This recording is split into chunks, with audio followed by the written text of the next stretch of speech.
Allez, on continue avec ce SCX10. Là, c'est un collègue qui me demande de le dépanner parce qu'il ne sait pas comment s'y prendre pour installer le Fusion. Donc là, lui, il est équipé actuellement sur son SCX10 d'un combo Spectrum Firma et son récepteur faisait ESC en même temps avec le moteur accordé directement avec ce jeu de câble là, donc un charbon. Il s'est débrouillé, il a su installer le moteur Fusion à la place, aucun problème. Il a collé l'interrupteur de l'autre côté là-bas, le fil du récepteur est là, et là il ne sait pas sur quoi le brancher. Sur celui-ci, à ma connaissance, il n'y a pas ce qu'il faut pour brancher le moteur Fusion directement dessus, puisque c'est un brushless et là nous sommes en charbon.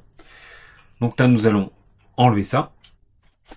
C'est juste collé, donc là il faut bien faire attention avant de pas tout arracher et puis d'arracher des vis. Là c'est juste collé sur le châssis. Nous allons retirer le câblage, donc ça c'est le servot de direction. Là nous avons le servot pour le blocage du pont et là nous avons l'éclairage. Donc là l'éclairage on est obligé de l'enlever parce que à mon avis on va pas pouvoir faire grand chose. Je vais regarder quand même pour être sûr à l'intérieur. On va essayer de démonter, je ne connais pas donc ça sera comme ça fera un retour là-dessus.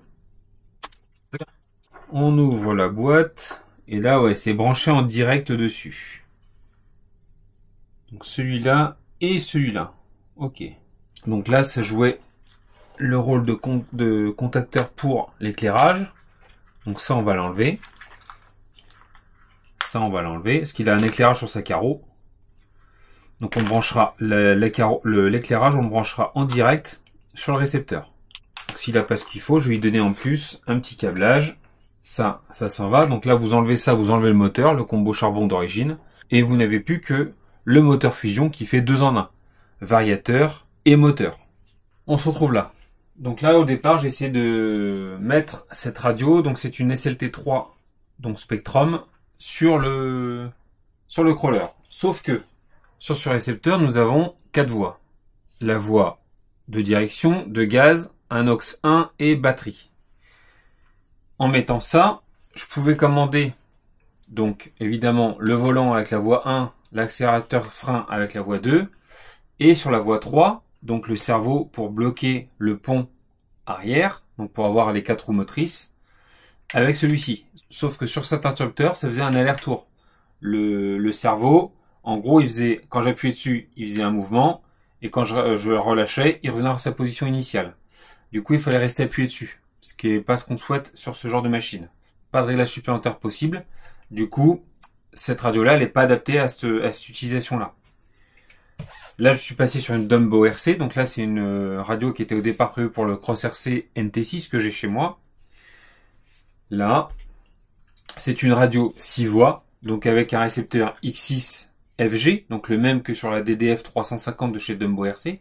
Tous ces récepteurs sont compatibles entre les différentes radios. Là, du coup, accélérateur frein, vous voyez que j'ai que les roues avant qui tournent. Quand j'appuie sur la voie 3, hop, ça me bloque le pont. Et là, les 4 roues sont motrices. Donc là, on est bon. La direction, on est OK.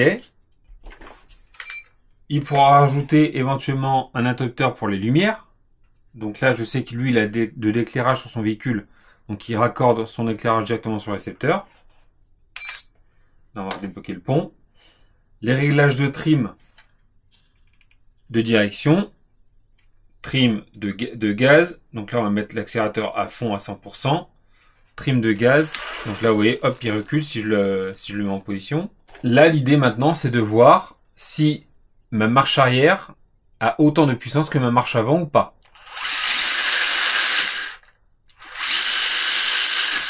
Là, elle a la même puissance. Ok. Déjà, on va commencer par se faire le neutre de la radio. Donc, on éteint la machine. Donc, on appuie sur l'interrupteur. On rappuie en restant appuyé dessus. Là, il clignote en rouge. Il fait un bip. J'appuie une fois. Donc là, je touche à rien. J'appuie une fois. J'accélère à fond. J'appuie dessus. Je freine à fond. Je rappuie dessus. Je relâche. Là, le neutre de la radio est fait. Donc là, l'intérêt de ce fusion comparé à son combo charbon qu'il avait avant, bah c'est que là, la souplesse, elle est vraiment excellente. On peut vraiment avancer au ralenti. Donc là, dans les côtes et tout, et il y aura toujours la même puissance qu'il y ait un obstacle ou pas. Et il n'y aura pas d'à-coup. Ça sera vraiment très agréable et je pense qu'il va ressentir très rapidement une différence là-dessus. Une fois que ça c'est fait, on va rééteindre la machine. On enlève la protection en caoutchouc sur l'interrupteur.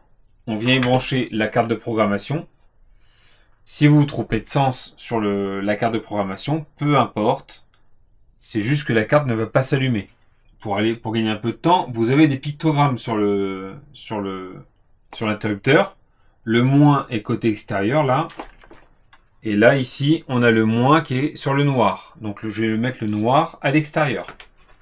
On ne bourrine pas sur le récepteur. On allume tout simplement. Et là, on a le tableau de programmation. Donc là, c'était fourni avec le variateur. Le Quick Run Fusion SE, on l'a là, c'est marqué. Donc, le RPM Throttle, là, on n'y touche pas, on laisse comme c'est. L'hypo cell, donc ça c'est soit en auto, soit on se dit on roulera tout le temps en 2S, dans ce cas-là on le met en 2S, soit tout le temps en 3S, on le met en 3S. Là je vais laisser en auto, s'il met une hypo 2S, ça pourra fonctionner, s'il met une hypo 3S, ça fonctionnera également. Ensuite, le 3, on est au cutoff, on est en médium. Sur un crawler, on peut le laisser en médium. Pourquoi? Parce qu'on ne tire pas très fort sur la lipo, on ne demande pas beaucoup de courant d'un coup, en gros. Sur d'autres types de machines, type tout-terrain, buggy, etc., là, il vaudra mieux le mettre en high, donc en haut, en module haut, c'est-à-dire que la batterie devrait couper aux alentours de 3.5, 3.6. Sur tout ce qui est hobby-wing, il faut mieux le mettre au maximum en haut. À part sur les crawlers, on pourra le mettre en médium, voire en low. Là, je le laisse en médium. De toute façon, avec ce genre de machine, il peut rouler des heures. Honnêtement, on peut rouler des heures. La coupure thermique, on le laisse au minimum, donc c'est 105 degrés. Logiquement, sur un crawler, pareil, on n'y arrivera jamais à la coupure thermique. À moins de mettre un pignon énorme, on ne devrait pas y arriver. Et même en été. Là, le sens de rotation du moteur, il avait l'air bon.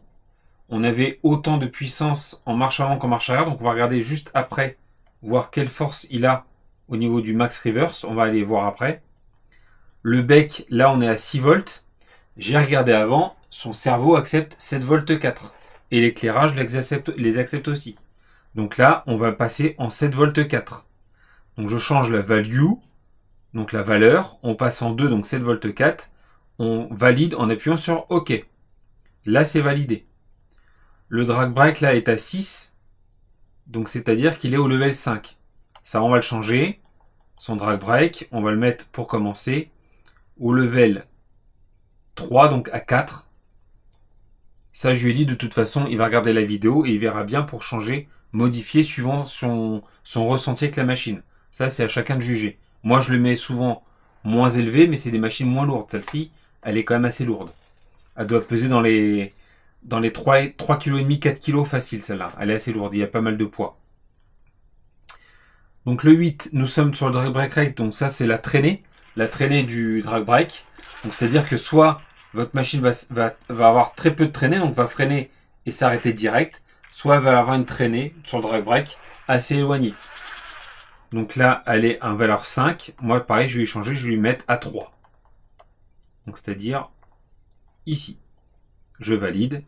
Et en dernier, en marche arrière, voilà pourquoi. En marche arrière, on était à 100%, donc évidemment, marche arrière ou marche avant, on a la même puissance. Donc là, pour ça, je ne peux pas m'en rendre compte. Donc là, du coup, je vais la baisser à 50% la marche arrière. On n'a pas besoin de 100% de puissance en marche arrière. Sur le crawler, 50%, ça nous suffit largement. Donc là, je vais valider. Je vais refaire un tour des items, contrôler que tout est bien pris en compte. Le bec est bien pris en compte. Le drag brake est bien pris en compte. La traînée est bien pris en compte. Et la marche arrière également. Là, j'éteins. Je débranche. Et je vais refaire un test de marche avant, marche arrière. Pour être sûr que ma marche avant est bien sur ma marche avant ici. Là, ok. On se rend bien compte que la marche arrière, quand je recule, est bien à la moitié, donc à 50% là, est bien moins forte que la marche avant. Donc le réglage du moteur est ok. Je pense vraiment qu'il va ressentir une différence. Je vais lui rendre comme ça demain, il me fera un retour. Au départ, la voie 3 ici était en bas, donc du coup en fait, quand j'étais éteint, j'avais les 4 roues motrices. Moi je trouve pas ça logique. Quand c'est éteint, là du coup il a que 2 roues motrices à l'avant. Et quand il appuie dessus, donc quand c'est allumé, là il a les 4 roues motrices. Je trouve ça plus logique. Après si ça lui plaît pas, rien n'empêche de changer. Il a juste à faire une inversion de voie. Et donc là ouais c'est vraiment agréable. La direction du coup est beaucoup plus réactive. Et là il nous avait mis un... Il nous avait mis quoi? Il nous avait mis un 9 e-mode en 35 kg. Donc ces 9 e-mode, ouais, effectivement, ils acceptent largement les 7V4. Non, ils acceptent jusqu'à 7V4 celui-là. Parce qu'il y en a certains qui vont jusqu'à 14 volts, je crois. Mais ils sont plus onéreux. Voilà pour la petite explication sur ce combo fusion sur le SCX10. Mais ça vaut sur toutes les machines, ce genre d'explication. À partir du moment où vous mettez un fusion, c'est la manière de procéder. Enfin, une manière de procéder pour faire les choses simplement et en sécurité. Je n'ai plus qu'à mettre un petit velcro ici, sous le récepteur. Je viens coller à la place de l'ancienne ESC. On va essayer de faire un truc propre avec les câbles. Donc, je vais lui mettre un petit riselant, tout simplement. Je vais lui sangler le câble du moteur fusion ici, juste sur son support la fait maison qu'il a fait. Comme ça, sa lipo est en arrière. Moi, je l'aurais mis plutôt en avant ici. Mais il a sa carreau, hein. Je pense que c'est pour sa carreau. Mais perso, je le mettrais plutôt là, la lipo. S'il pouvait la mettre ici, je la mettrais ici, moi. Donc je vais lui en parler demain. Et même son cerveau, il pourrait le mettre ici. Il y a un emplacement. Donc plutôt que de le mettre ici, je le mettrais là, personnellement. Donc je vais lui en parler demain.